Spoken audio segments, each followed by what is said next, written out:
لقاو الحل مزيان. ثم ولكن هذا الحل هو الصائب ولا ماشي صائب؟ حتى الان التغيير ديال الرئيس هذا التغيير اضطراري مفروض، التغيير ديال الرئيس ثم كاين التغيير ديال المدرب واللاعبين. الجمهور ما يقدروش. الجمهور لا، الجمهور هو هذاك هو راس المال، هذاك هو الثابت. الثوابت. شوف الناجح الان هو الجمهور دائما حاضر وناجح. عاد احتفلوا الوينرز بالذكرى ديال الميلاد ديالهم اللي كنحييهم انا من الان كشباب كيقوموا بهذا الدور هذا. يعني مدرب اللي هو اصغر من الوداد، وهو مقارنه ناس محمد مع فريق الرجاء، فريق الوداد نلتمس له العذر فعلا، لانه كل شيء تبدل، كل شيء تغير. راه ماشي غير المدرب، الطاقم كله تبدل، بمعنى انه خص شويه الوقت لهذا الفريق، خاص الوقت كيف ما بغات تكون الاحوال. لا واش المبررات واضحه. اولا ملي كتقول التغيير، واش ما كتشوفش على ان التغيير راه مغامره كبيره فعلا غادي تغير، غادي راه الوداد واللي عطى الله غادي تغير واحد مجموعه ديال 20 لاعب. واش هو في حد ذاته غلط ولا صواب؟ المستقبل هو اللي غادي يقول الشيء، لانه كيف ما قال السي ابو السال الظرفيه حتمت انه يكون تغييرات على مستوى الرئاسه، تغييرات، ولكن على مستوى اللاعبين تناقش لان المستقبل هو اللي غادي يقول واش فعلا من افتى في تغيير. علاش كنتكلموا على هذه النتائج؟ لان الوداد مقبل باش يلعب كاس العالم للانديه للمره الثالثه، وبغينا الثالثه تكون احسن. لماذا؟ لان الثالثه غادا تجي في الوقت اللي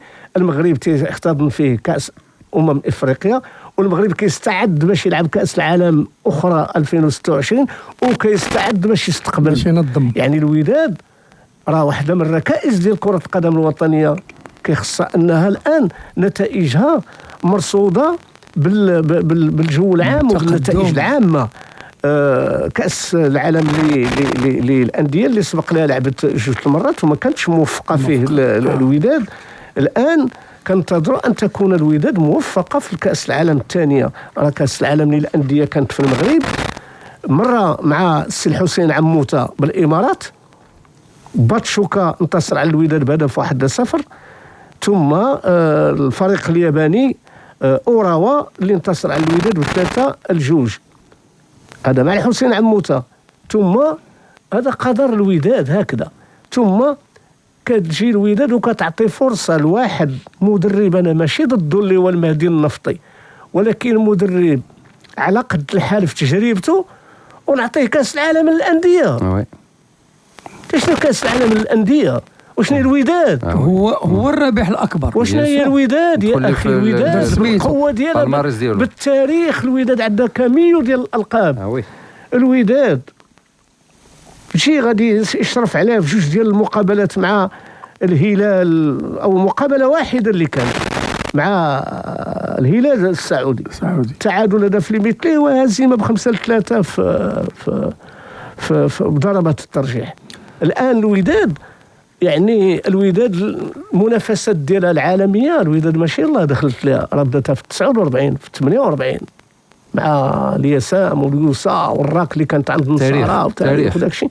الوداد راه مع الافجيغو اللي كتقول الافجيغو راه بالفعل راه هرم قداش هو راه 22 لقب مختلف المسابقات مع الوداد، وضع البصمه ملي كتجي كتلقى البطاش والخلفي راه 3 مرات متابعين للبطوله، وكاس العرش ايضا واحد العام ديال 78 وهذا راه البطوله وكاس العرش وكاس محمد الخامس. هو السي ابو السال هو خاص يدير شويه ديال الهدوء، شويه ديال الجمهور، خصوصا الجمهور، انه يعرف بانه الوداد في مرحله انتقاليه، مع العلم ان هذا فريق كبير ما خصوش يجوز من هذه المرحله الانتقاليه ما كتكونش للكبار. المرحله الانتقاليه كتكون لفرق اللي يلاه متوسطه وتقدر انها باغت تطلع. اما الوداد فهذا فريق ديال المغاربه كاملين، ولكن خصهم يصبروا عليه كجمهور، يكون شويه ديال يلتفوا حول الفريق.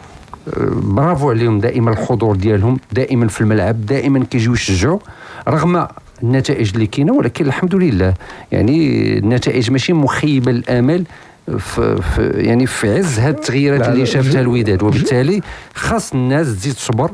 انا كنقول بان الوداد غتكون في احسن احوال ديالها مستقبلا.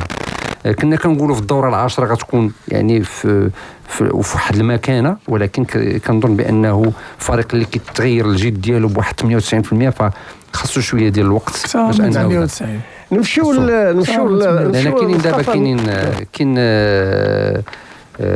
حركاس مطيع، كاين حركاس مطيع، كاين الموريتاني، كاين بوهرة، كاين واحد 4 ديال اللاعبين. الوداد يعني الطريقه ديال اللعب ديالها خاص يعرف السي مكوينه يعرف شنو كيدرب، خاصو يعرف يدرب الوداد. هو كنظن بانه يعرف الامور ديالو شنو كيعرف شنو المطلوب، وتعرف على ان راه الوداد ماشي غتبقى في كل مقابله كتنتظر انها تسجل التعادل.